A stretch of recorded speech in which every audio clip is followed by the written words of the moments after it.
Спроведувајќи ја првата фаза од проектот Безбедни училишта, одделението за превенција при полициската станица Делчево денес одржа работилница во средното општинско училиште Методи Митевски Брицо, запознавајќи ги учениците со основните фази на насилство кои што најчесто се среќаваат во училиштата.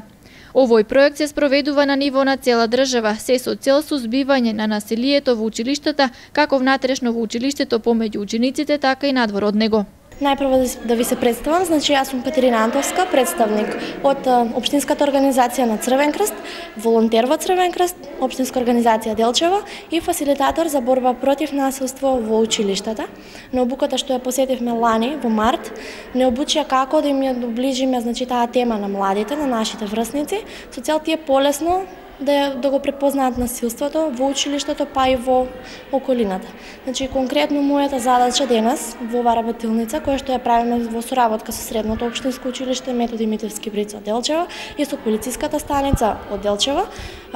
имав задача да им ја доближам денешнава тема, која што е точно таква каква што за која јас бев обучена, за превенција од насилство во училиштата, за тоа да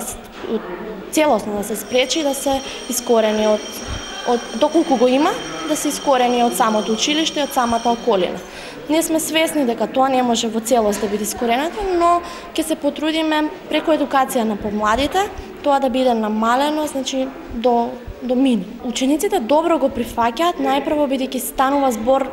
поголемиот дел, значи, за игри, малку им е смешно, зашто со оглед на тоа дека се тие средношколци, игрите баш и не им се вообичаено нешто што го прават тие преку денот во слободното време, но ете мислам дека на крајот кога играта ќе заврши, тие ја сваќаат целата поента на играта и се задоволни од целосниот исход, значи на тој дел од работилницата на кој што јас работев денес. Овие работилници ќе се одржуваат и во основните училишта во градот. Проектот Безбедни училишта финансиски е поддржан од ОПСЕ. Инаку паралелно се спроведува и уште еден проект помеѓу полицијата и учениците. Дружење на полицијата, учениците и родителите, каде во секое училиште ќе има по еден представник од полицијата, кој ќе соработува и разговара со професорите, учениците и родителите.